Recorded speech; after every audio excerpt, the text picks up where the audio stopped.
Interpretation Act of Canada. An act respecting the interpretation of statutes and regulations. Enactment means an act or regulation or any portion of an act or regulation. So as you saw in the Canadian Interpretation Act, an enactment means an act or a regulation that has been given force of law through the Parliament. So the Highway Safety Code, the Municipal Taxation Act, the Automobile Insurance Act. These are all codes, acts, rules, regulations, and laws, or enactments, that have been given force of law, that apply to legal persons.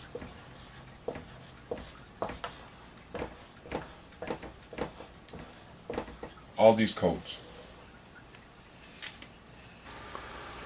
Public officer.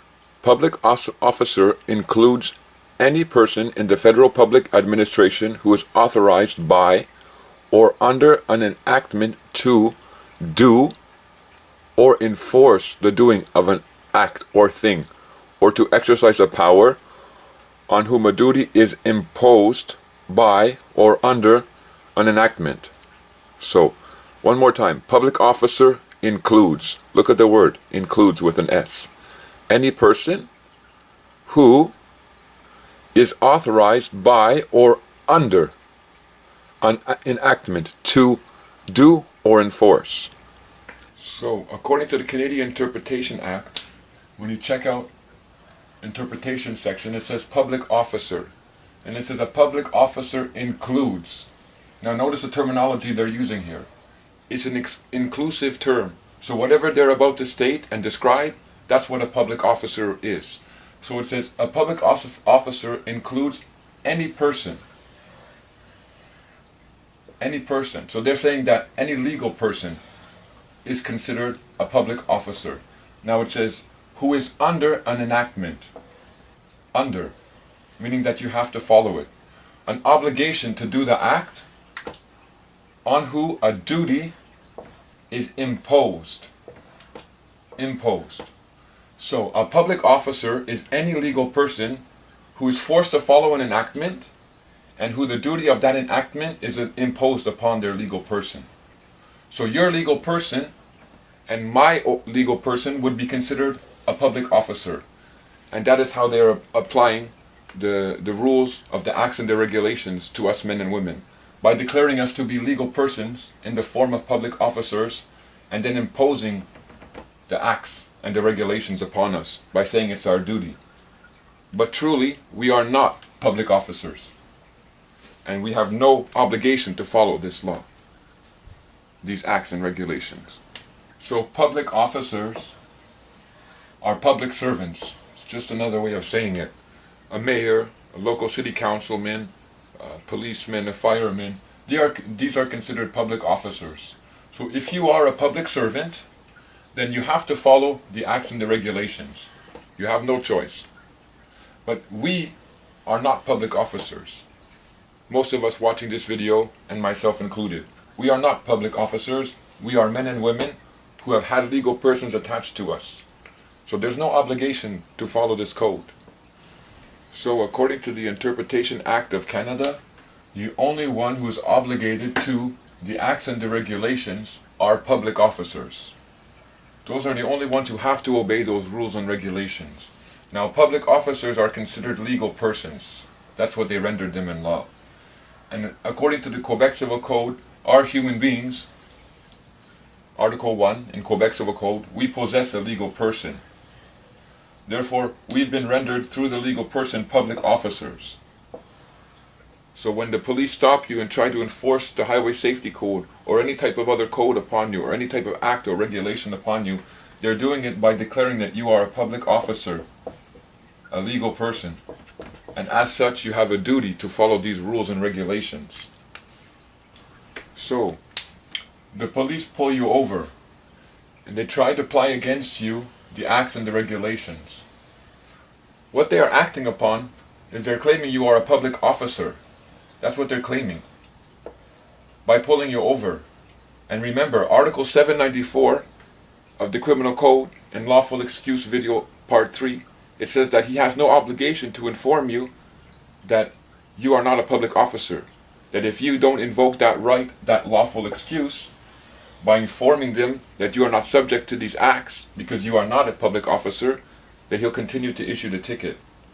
So the cop is saying that you're a public officer who is on the job presently, and that you are working as a public officer for Canada, and therefore he has the right to apply the acts and the regulations and make you accept this ticket and bring you into a summaries conviction court and try to say that you were an employee, a public servant, working as a public servant, and he fined you for not following the rules of the corporation.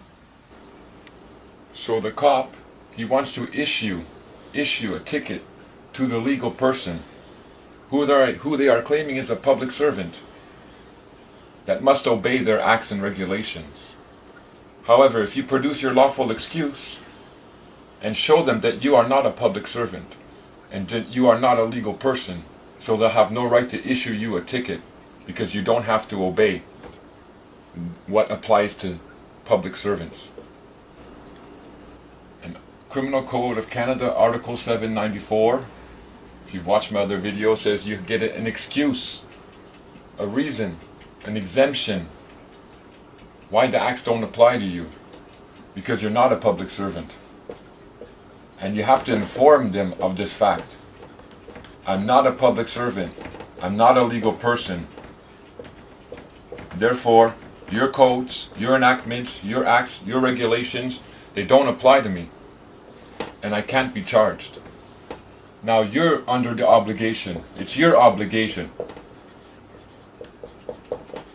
to inform them. You have to tell them. If you don't tell them, they will automatically assume that you are a public servant, and they will continue to try and apply, ticket you, and get your money from your pocket. But if you step up and say, excuse me, you're claiming I'm a public servant? Please produce your proof of claim. That I was working at the time I was stopped. That I was a public servant, so I should have a paycheck. So please produce your paycheck records or your record of pay to prove that I was a public servant. If you can't produce these records that show that I was operating in the capacity as a public servant for the government at the time you issued me my ticket, leave me alone. Or I'll sue your private court in the Queen's Bench for breaking my rights and trying to declare that I'm a public servant when they have no proof that I was a public servant operating in that capacity. So when you do get in trouble or you do get pulled over, you can start at that point and ask the police officer, well, listen, where's your proof of claim that I'm actually a public servant right now and I'm on the clock? If you don't want to start that type of conversation on the side of the road, just take your tickets under your license and under your registration, and when you get back, send the prosecutor a notice or send the courthouse a notice and ask for the proof of claim that you were indeed a public servant working at the time that these tickets were issued. What you need to understand is that all these acts and regulations, they're just bylaws of a corporation. They don't apply to men and women. They can only make them apply to you if they twist words in the law and make them apply to your legal person. And as you've seen by declaring that you are a public servant and therefore you are obligated and you are under these acts to perform a duty. But they have no proof of claim against you that says you're a public servant working whenever they issue you a ticket. I have a 3-page report or a 3-page letter that can be sent to the courthouse, and it puts them on attention and makes them aware of the fact that you are not to be considered a public servant. So I might give that information, I might not. With my 4 videos that you have here, you can produce your own notice and send it to them with the regulations and the acts, informing them that you are not a public servant and therefore you shouldn't be charged as one.